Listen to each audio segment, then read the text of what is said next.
I am Professor Kehinde Andrews, Professor of Black Studies at Birmingham City University. The idea about decolonising is important because if you've been involved in the festival, hopefully you've been involved in some of the discussions around just how unequal society is and the need to decolonise society more broadly. It's probably one of the most urgent and pressing needs of the 21st century. And that process starts at home. It starts with changing the way in which we think about the basic premises of society. So to decolonize the mind is important because once we decolonize the mind, hopefully then we start to see the world differently and to act differently. A society can only be as equal as the knowledge which is built upon. And unfortunately, or unsurprisingly, the knowledge and myths that underpin this society are incredibly unequal, delusional, and distorted. So it is therefore essential, as any process of change, that we kind of undo the lie that we've been sold about how we got to where we are and where we are going. So over the next half an hour, a little bit less than half an hour, I am going to kind of give a path to a different way of understanding things, which hopefully will be uncomfortable, which hopefully will shake some of the foundations. And if not, maybe some of this stuff will hopefully give you a blueprint to sharing it more broadly as well. All right, so how to decolonize your mind. First things first, really, it is about understanding the nature of the problem. And the nature of this particular problem is the lie. There's big lies that we've been sold to, the myths that underpin how we understand the world. And it is these lies and these myths which continue to mean that we can only understand the world in very distorted and problematic ways. So in order to decolonize your mind, the first thing to do is to destabilize these myths, to debunk them. It's absolutely essential. So the first part of doing that is understanding what the lie is. So one of the way these kind of lies work, and I've kind of tried to put it in a circle, because it does revolve around the idea of revolution. And I've heard this a number of times actually this over this weekend with the in the debates, this progress narrative. You know, the West is all about progress, and it's about these massive revolutions in science, politics, and in industry. We are led to believe that the three pillars of the West are the scientific revolution, the political revolution, and the industrial revolution. And it's those things which have made progress and given us the technology where we are today. And that's not 100% untrue, right? Without science moving away from religious explanations and rationality and the maths, physics, etc. Without that, we really couldn't have the technology that we're literally sitting on. We're doing this with would be impossible without science. So there is some truth in the idea that Western science has been really important in terms of development. The same is true with industry, right? Industry, the Industrial Revolution in the 18th century onwards is seen to be one of the big moments of change where the science and rationality was put to use and put to work, changed how things were produced, allowed there to be plenty. If you think about what's the big difference now, is that we just have so much stuff, so much material wealth, and that was produced by the Industrial Revolution, which started in Britain, Europe, and expanded out to the world. So again, there's truth to that. And then the third part of this myth is the political revolutions. So moving away from monarchies and being governed by heredity and having democracy, etc., and this being really important because it gives us the frames of rights and those frames of rights and the individual, etc. And these are the three things which are seen to embedded underlie the West, and these are the three things which the West is supposed to give into the world. And if only everybody else could just catch up with science, industry, and politics, wouldn't the world be a better place? Now, I say that's all partly true because it is partly true. There is some truth to that, but there is another side to this. None of these things, scientific revolution, industrial revolution, or political revolution, could have happened without some of the worst atrocities ever committed by humankind. There is a dark side to modernity, which is just as important as the wonderfully good, professed values that the West is supposed to be built on. One of the first things we want to think about when decolonizing the mind is to shift the idea from these so-called so-called Western and so-called good values or British values that we say in the UK, and to understand that genocide, slavery, and colonialism are equally as important, if not more important, than than the good sides of Western development. So when we're thinking about decolonizing the mind, as a quote, if you have heard me talk before, you definitely would have heard me use Malcolm X references. And Malcolm talks about the change which happens when we hear a different telling of history, as like snow falling off a roof. So this was from Malcolm when he heard about racism, and he's in prison. He's at the bottom. He's literally just he's at the worst point of his life, and he's reading and learning stuff, and he's just completely. And that process of learning was like snow falling off a roof. He literally transformed him from a hustler into a statesman. And so this is hopefully what can happen through the process of decolonizing your mind, to have your eyes opened and to see the world anew. So that's why it's really important to destabilize those three myths about how great the West is and how great things are today. So we're going to go back. Do this, we're going to have to go back and tell a different story about the West. A story, again, some of you may be well aware of and some of you may not, but this is a really important retelling of history. So before we go back, and actually, no, this is going back, this is going back to one of our really important scientists. So when we think about science and we think about scientific revolution, we think about rationality and classification. One of the supposed benefits of science over religion is the idea that you see the world through objective lens. You see the world through rationality. You don't have the same kind of subjective, oppressive view, right? Unfortunately, though, so you would think that would be the case, and the shift from religious explanations to scientific explanations should, in this logic, mean that there is a more equal understanding of the human world. However, it was exactly the opposite. The shift from religious explanations of humanity and prior to the Enlightenment and to science, it was all about who had a soul, who could have a soul. Do Africans have souls? Do Native Americans have souls? It was about who has souls. Understanding difference from scientific rationality became who has the right biology, who has the right genes, who has the right genetic code. And this is from Claude Linnaeus, one of the really important botanists in the 18th century, who is still today actually really important in terms of how human classification and classification of other species is used. Basically classifies the human species and very clearly classifies in this way. So it says at the top of the human species, there is Europaeus albus, who is ingenious, white, sanguine, governed by law. That's the top of the human pyramid. Then you have Americus rubiscus, happy with his lot, liberty-loving, tanned, and irascible, and governed by custom. And after Americus rubiscus, you then have Asiatic luridus, yellow, melancholy, and governed by opinion, until finally you get to the bottom of the human pyramid, and you have Afa Niger, crafty, lazy, black, governed by the arbitrary will of the master. And you can see them through scientific classification in the 18th century of humanity. Now, I picked out Linnaeus because it's so clear and it's so color-coded, white, red, yellow, black, to show the hierarchy of humanity. But he's certainly not alone. Immanuel Kant, Voltaire, Rousseau, everybody. I mean, basically all the Enlightenment thinkers, read any of them, and they had a similar, sometimes the order differed in between, but white at the top, black at the bottom. All of them classified the human species into a different species often, certainly different people, and certainly a hierarchy of white supremacy at the top.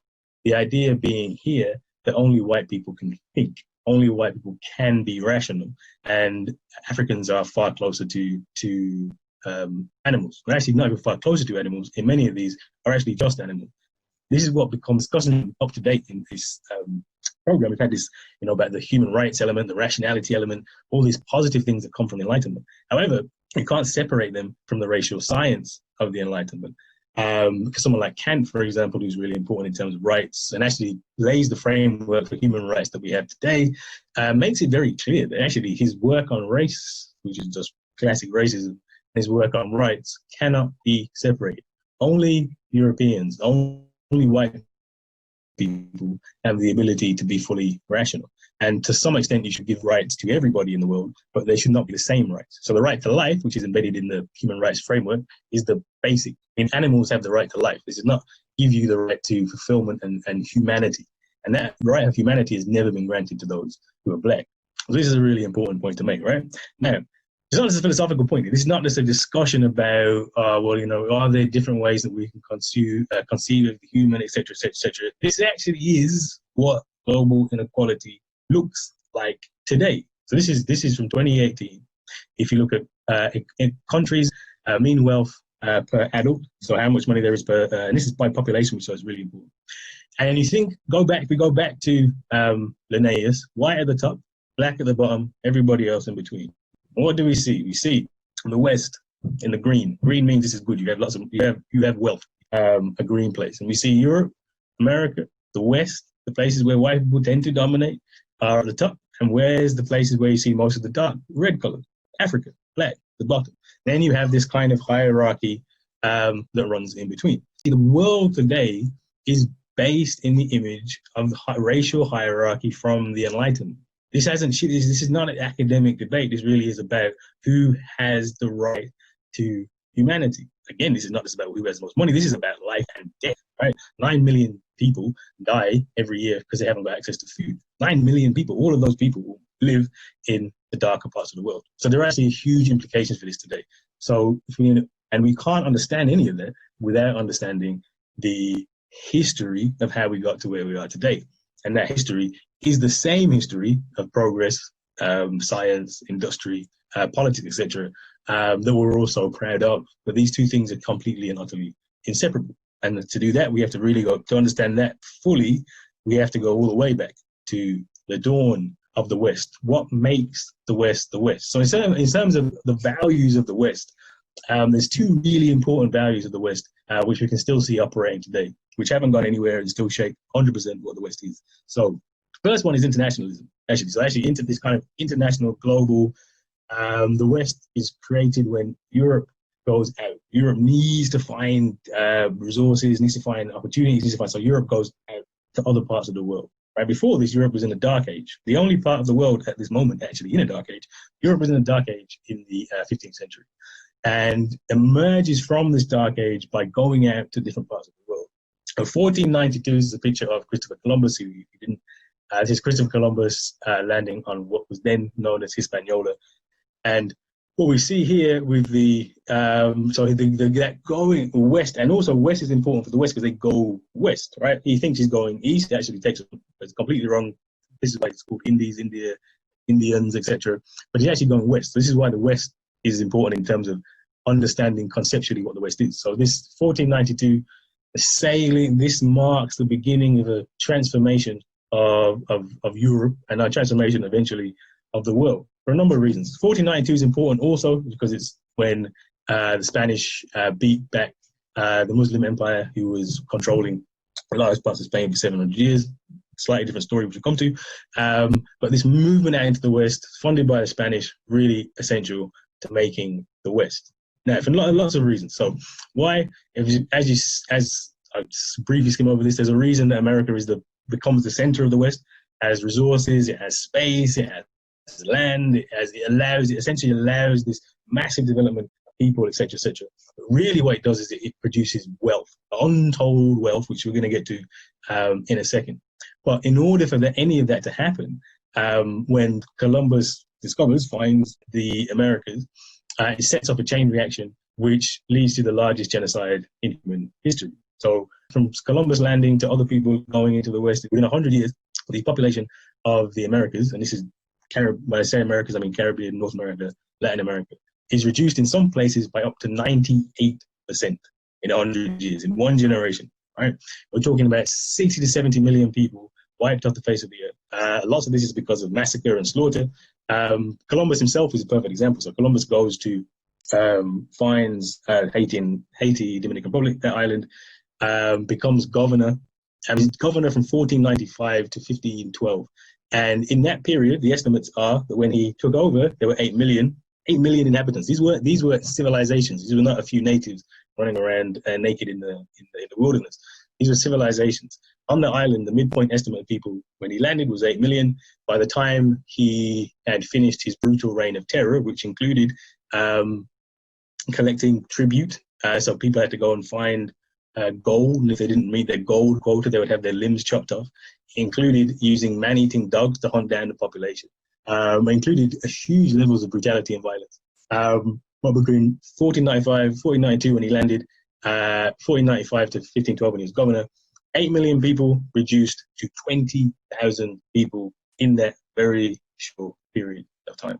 And today there are almost zero natives left on the island. So that genocide that we see there is absolutely foundational to what the West is. It's necessary for it, because that genocide opens up a whole new terrain. The land that was there and was used and was cultivated becomes there's a word they use a lot in Latin, terra nullius, blank slate. Like it's a empty land they could go into and exploit and develop. Now, what did they do with the land they exploit and develop?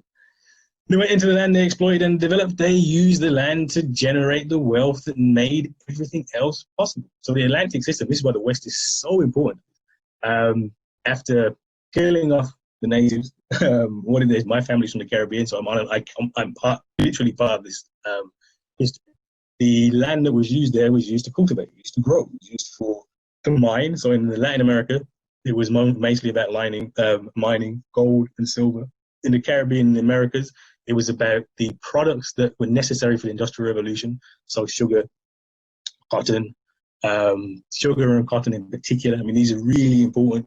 If you think about sugar and cotton, first thing that goes into the steam engine, which is so important in the Industrial Revolution, is sugar. That's James Watt, who's from my city in Birmingham, first sold his invention to slave plantations who would use it to refine sugar. The second really important thing that went into the powered industrial development was cotton. I mean, cotton's massive. I mean, cotton is king in the 18th century and is so important to the development of the UK, development of the American economy.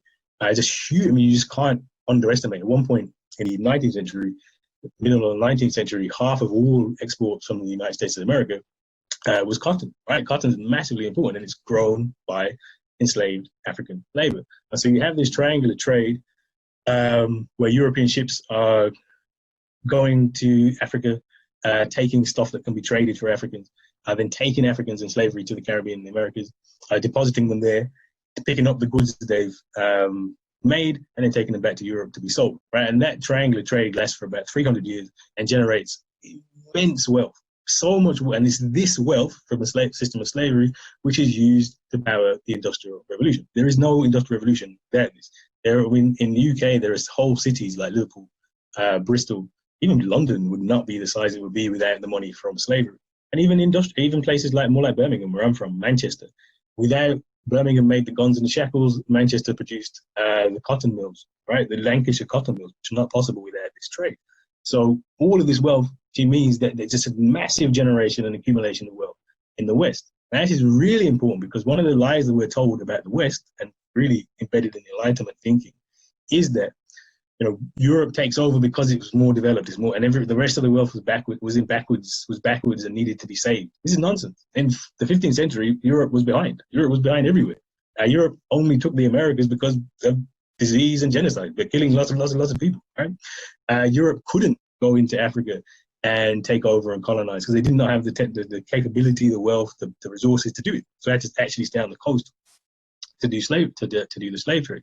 And in the East, Europe was far behind. India, when Britain goes to India first, India is far more developed than Britain.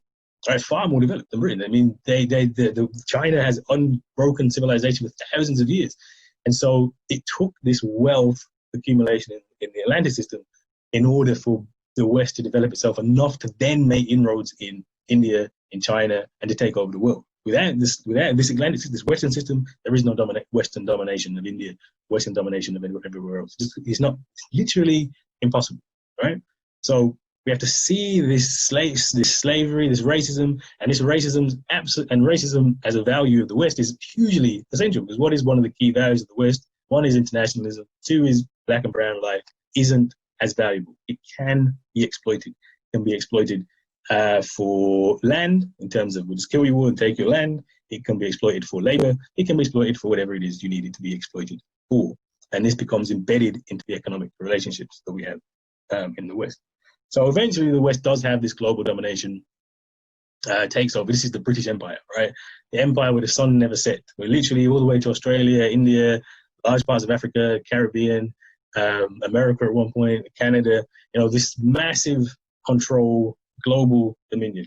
If you look at somewhere like Africa, every country apart from two at one point, so Ethiopia, Ethiopia is invaded as well for 4 years and in the 30s. Almost every country is taken over used by the West. And again, you see that the way this works, it's resource stripping out the resources of colonies, so the colonies develop only enough in so much that they can service the mother country, right? So if you take somewhere like Ghana, for example, which is a really important colony in terms of taking gold out for Britain, in terms of cocoa, in terms of gold and cocoa were the two big ones.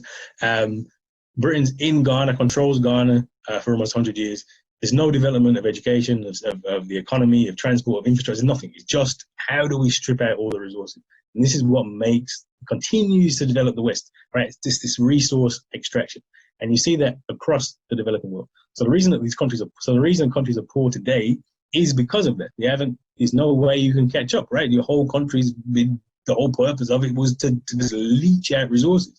And we celebrate independence in these countries, but the countries can't possibly be independent because what happens after, so in the 60s, for example, let's take the example of Ghana. Ghana's been controlled, abused. Firstly, remember you've had slavery, so that's taken out millions of people. Then you have colonial exploitation of resources and wealth. And then so in the 60s, Ghana, you find a country that's supposedly independent, doesn't have any school, hardly has any schools built in it, hardly has any hospitals in it, has no infrastructure, has its wealth extracted, has British and American and Western companies still owning most of their resources, and is in a hugely impoverished state and really has no chance at that point. How could it possibly be expected to catch up? And this is the thing you find across the developing world, where we've just been put back so much that it's almost impossible to catch up, which is why you find that after independence, countries fall into what we call neo-colonialism, fall into this trap where they have to go to places like the International Monetary Fund or the World Bank for loans in order to develop. But these loans are just loans which are made to leach out further resources. So if you think about things like third world debt, if you think about so one of the things that IMF tend to do is put conditions. One of these conditions being you have to allow capital into your country, you have to privatize everything, you have to. And a lot of the debates we're having now about austerity and privatization, this has already happened in the developing world. Like this has already been done. So the private accumulation of wealth. And so we're in this situation where we still have these same logic happening today. And even the positive things like fair trade, for example. I mean, the idea you could have fair trade in this market is nonsensical. So Cadbury's, which is in Birmingham, chocolate factory, calls itself a fair trade employer, right? But Cadbury's doesn't actually pay. They have a ambition by 2030 to make sure that every one of the people, to make sure that every one of their workers is paid $1.50 a day by 2030. And this is a fair trade employee. It makes a complete mockery of the idea of fair trade. There is no fair trade with a relationship that says Cadbury's as a company is going to come into Ghana, pay absolute pittance to the people who work on the cocoa farms, strip out the cocoa for basically nothing, almost nothing, turn it into a really good, high-profile finished product in Europe, and then make billions. This is $1 billion company, and the people that farm the key resource for Cadbury's are paid less than $1.50 a day. That's not fair. The fair trade does not exist. That is the global trade imbalance in these countries, where you find that most of the world lives on less than $13 a day. Large chunks of the world live on less than $2, and there's a big chunk of people live less than $1 a day. Most people in the world live in conditions of absolute poverty that we couldn't imagine. So, for example, most people in the world don't have a indoor toilet in their house. Right? As I was saying before, 9 million people die of poverty. A child dies every 10 seconds because they have no access to food, because they have no access to proper food and water, right? So all of these things, we think about aid, think about common relief, think about the World Bank, think about even the UN, which is supposed to be benevolent. Let's help out these poor people. Well, how do we have the wealth to do any of these things in the first place? We derive the wealth by massively exploiting underdeveloped world, and then we give pittance of it back to them and say, you have to do this. And actually, most of the things we tell them to do make the exploitation by us even easier, right? So we're this crazy dystopian world where supposedly the people who are the problem, the West is the problem in Africa, in Asia, in Latin America, are now dictating what the solution should be, right? But dictating it in a way which actually maintains the same logics. The logics of colonialism haven't gone anywhere. They're still they still remain in exactly identically the same place. I think this is in terms of decolonizing the mind, this is the first thing to understand. Nothing that we are doing currently is positive. It's all part of the same process. It's just a different version of the same process. And so in order to change that, you have to change that, radically change that. One of the ways to think about this, and what would have a stark debate straight away, is on the issue of migration. So if you understand that Britain was an empire, France was an empire, Spain was an empire, these are all empires, right? These are all empires that spread massive parts of the globe. Then you understand this whole migration debate is maddening, it's madness, right? So, for example, take Jamaica, which is where most of my family is from. My dad I just found my dad's first passport when he came here. And it is a British passport. It says Britain on it. He came to England before independence. It said British passport, it just says Jamaica on top of it. Exactly the same as any other passport. He was a citizen, Commonwealth citizen, but a citizen of the British state. The nation state spread very, very, very, very far, right? So my dad was born in Britain. He wasn't born in Jamaica. Jamaica didn't exist. And he migrated, and he came from one part of Britain to another part of Britain, right?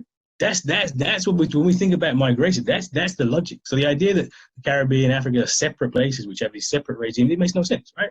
Actually, the number one part of the West has been its international domination. And so if we understand that history of international domination of the empire, we understand this migration thing very, very, very, very differently. People migrating from one historical part of the UK to another part of the UK really should have every right to do so, for instance, right? I'm going to end with a Malcolm X quote because I love Malcolm X. And Malcolm X usually gives you exactly what you need on this. And if we understand the stakes, what has been done, then this Malcolm quote makes a lot of sense. So Malcolm says, if you stick a knife in my back 9 inches and pull it out 6 inches, there's no progress. Even if you pull it all the way out, there's no progress. Right? Progress is healing the wound that the blade made. And they haven't even pulled the knife out, much less healed the wound. They won't even admit the knife is there. And that's where we are today, right? A huge knife has been driven through the heart of the underdeveloped world. It hasn't even been pulled out. Maybe it's been pulled out just a little bit. And we're debating about whether we should just pull it out a little bit more. Actually, we need to think about this far more radically. How do you undo all the damage that's been